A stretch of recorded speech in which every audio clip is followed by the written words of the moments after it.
ya. Saya ulangi lagi, yang pertama pengaduan atau pencampuran bahan, kemudian departemen kedua adalah departemen pembentukan gitu, membuat jadi bulat-bulat tadi. Departemen ketiga adalah pengawalan.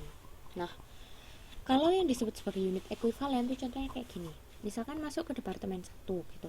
Nah, departemen 1 pagi hari bahan baku dimasukkan, proses produksi dimulai, bahan baku dimasukkan ke mesin pengadukan. Nah, kemudian sampai di akhirnya sore hari gitu, pengadukan ini tuh udah mencapai pengadukan keempat gitu. Jadi tadi pengadukan pertama sudah selesai, terus ke departemen kedua, kemudian masukkan lagi bahan baku untuk pengadukan yang kedua. Setelah selesai pengadukan kedua masuk ke departemen kedua, hingga waktu sore hari terakhir itu pengadukan itu terjadi yang keempat. Nah, karena pabrik itu sudah tutup, pabrik itu sudah selesai, maksudnya udah waktunya untuk tutup, udah waktunya karyawan untuk pulang.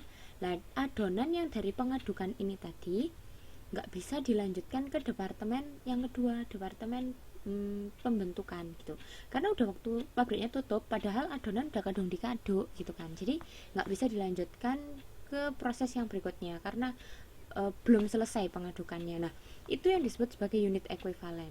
Jadi kalau tadi mungkin dianggapnya, karena tadi kan 3 kali pengadukan, yang keempat tadi belum selesai. Nah, unit ekuivalen ini berusaha untuk menghitung.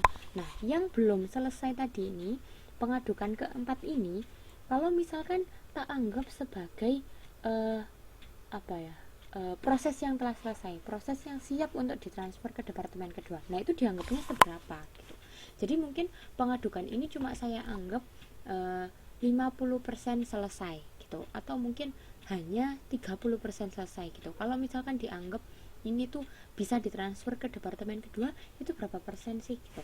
Jadi unit ekuivalen itu berusaha untuk menyesuaikan atau menyetarakan ya yang belum jadi ini tuh kalau dianggap jadi itu berapa persennya gitu.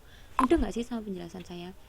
Apakah nggak paham gitu? Jadi unit ekuivalen itu berusaha untuk anggapannya ini tuh belum selesai, tapi kalau misalkan ini tuh berapa persennya dari jadi, nah itu yang disebut sebagai unit ekuivalen. Jadi dia berusaha untuk menyetarakan yang belum jadi ini, kalau dianggap jadi itu seberapa, kayak gitu. Itu yang disebut sebagai unit ekuivalen. Jadi dia berusaha untuk menyetarakan produk yang dalam proses ini, produk yang belum jadi ini, istilahnya kalau disamaratakan atau dianggap sebagai produk jadi, itu seberapa. Nah, itu yang dimaksud dengan unit ekuivalen. Oke, kalau memang paham, saya lanjutkan. Kemudian karakteristik yang itu masih di departemen 1, belum masuk ke departemen 2. Jadi dia tuh tetap di departemen 1. Lah, kalau misalkan dia dianggap misalkan dia berhasil ke departemen kedua. Nah, mungkin jadi gini, misalkan tadi kan pengadukan keempat kan belum selesai dan nggak bisa dilanjutkan ke departemen kedua gitu kan. Nah, jadi kalau misalkan pengadukan keempat ini atau pengadukan adonan yang keempat ini, kalau misalkan dia tak transfer ke departemen kedua, kalau mungkin dia misal totalnya adalah 1 kilo adonan yang seharusnya ditransfer ke departemen kedua. Jadi sekali ngaduk itu menghasilkan 1 kilo adonan, misalkan kayak gitu. Lah 1 kilo adonan yang pengadukan keempat ini, kalau misalkan saya setarakan, karena dia prosesnya belum selesai, kalau misalkan tak setarakan, anggap aja dia berhasil atau selesai deh lolos ke departemen kedua, itu berapa persen? Pasti kan nggak 100% kan, dia mungkin hanya 50% selesai kayak gitu. Jadi unit ekuivalen itu berusaha untuk menyetarakan.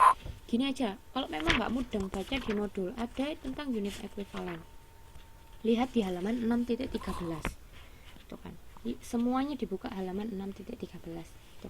Di situ kan ada gambar gitu kan, 100 unit selesai sama dengan 100 unit ekuivalen, tapi di situ di bawahnya ada 2 produk. Nah, masing-masing produk itu baru setengah selesainya. Di departemen 1 anggap baru setengah selesainya. Nah, kalau misalkan dia tak anggap sebagai unit ekuivalen, dia itu hanya satu produk jadi. Meskipun sebenarnya dia adalah 2 produk tapi masing-masing itu baru setengah jadi. Nah, kalau tak setarakan menjadi produk jadi, maka dua produk yang setengah jadi ini tuh akan sama dengan satu produk jadi. Nah, itu yang dimaksud dengan unit ekuivalen. Dari gambar itu apakah bisa dipahami? Jadi kayak misalkan gambar yang di atas 100 unit selesai sama dengan 100 unit ekuivalen. Nah, tapi kalau misalkan separuh-separuh, nah itu berarti kan bukan 100% kan, cuma 50% 50%. Maka jadinya kan 100 unit. Wis dilihat aja gambarnya, mudah nggak lihat gambar itu gitu. Itu paling gampangnya. Tuh. Susah jelasinnya kalau nggak dibaca modulnya. Jadi intinya kayak gitu. Nah, dilihat aja gambarnya kayaknya mudeng. Jadi sekali lagi saya ulangi, di situ ada satu kotak warnanya hitam. Itu kalau misalkan seharusnya barang jadi itu segitu, satu kotak hitam. Tapi ternyata di bawahnya ada dua kotak, masing-masing separuh, hitamnya masih separuh, separuhnya masih putih. Berarti putih itu menandakan belum selesai.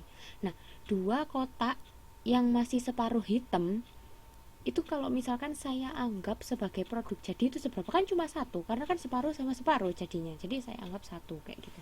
Oke ya, saya lanjutkan ya. Oke.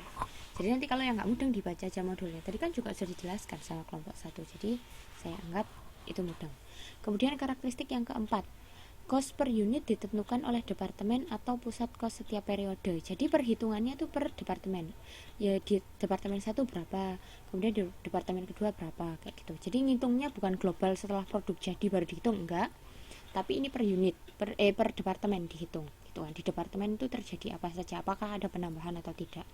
Kemudian yang selanjutnya adalah unit yang selesai diproses di departemen tertentu akan ditransfer ke departemen tahap pemrosesan berikutnya disertai dengan kos yang melekat pada unit produk tersebut. Jadi kayak tadi, dari departemen 1 ditransfer ke departemen kedua, kos yang terjadi di departemen 1 itu nggak boleh dihiraukan, harus ditambahkan dengan kos yang terjadi di departemen berikutnya. Kos total dan kos unit untuk setiap departemen secara periodik dijumlahkan, dianalisis, dan dihitung dengan tujuan pembuatan laporan kos produksi setiap departemen. Jadi tujuan akhirnya adalah nanti terakhir setelah melewati semua tahap departemen adalah adanya pembuatan laporan kos produksi. Kayak gitu. Saya lanjutkan.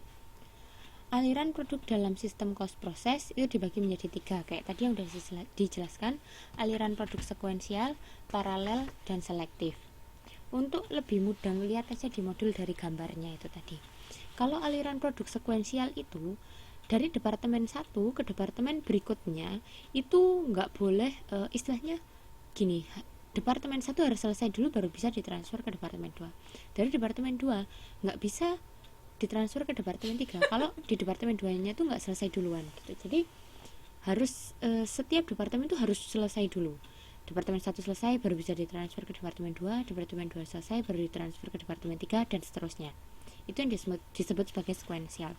Kalau yang aliran produk paralel itu ada tahapan yang berjalan bersamaan, tapi nanti tujuannya bareng, kayak yang di PowerPoint saya yang di gambar yang di tengah, itu yang paralel. Jadi di departemen 1 terjadi pemotongan, tapi di saat yang sama departemen 3 juga melakukan wiring. Kemudian dari hasil dari departemen 1 dilanjutkan ke departemen kedua, sedangkan yang terjadi di departemen 3 lanjut ke departemen 4. Nah, dari situ barang yang tadi dari departemen 1 lanjut ke departemen 2, kemudian barang dari departemen 3 ke departemen 4, kemudian kumpul jadi satu ke departemen 5, namanya departemen penggabungan.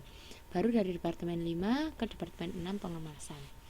Kemudian jadi produk jadi. Nah, itu yang disebut sebagai paralel. Jadi bercabangnya tapi nanti ngumpul di satu titik, kemudian akhirnya goalnya nyampe di satu titik.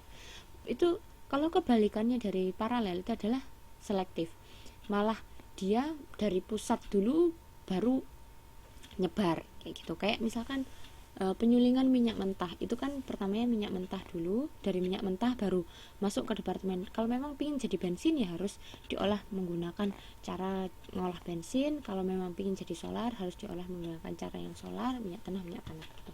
Jadi poolnya satu tapi kemudian dibagi-bagi. Oke, sampai sini paham atau tidak perbedaan masing-masing? Jadi ada 3 ya, difahami. Kalau memang lebih gampangnya lihat aja gambarnya kalau memang ingin lebih paham. Oke, saya lanjutkan. Nah, ini tabel ini cuma menjelaskan tentang perbedaan dasar antara kalau order sama sistem cost proses. Jadi karakteristiknya kalau order tuh kayak gimana, kalau cost proses tuh kayak gimana.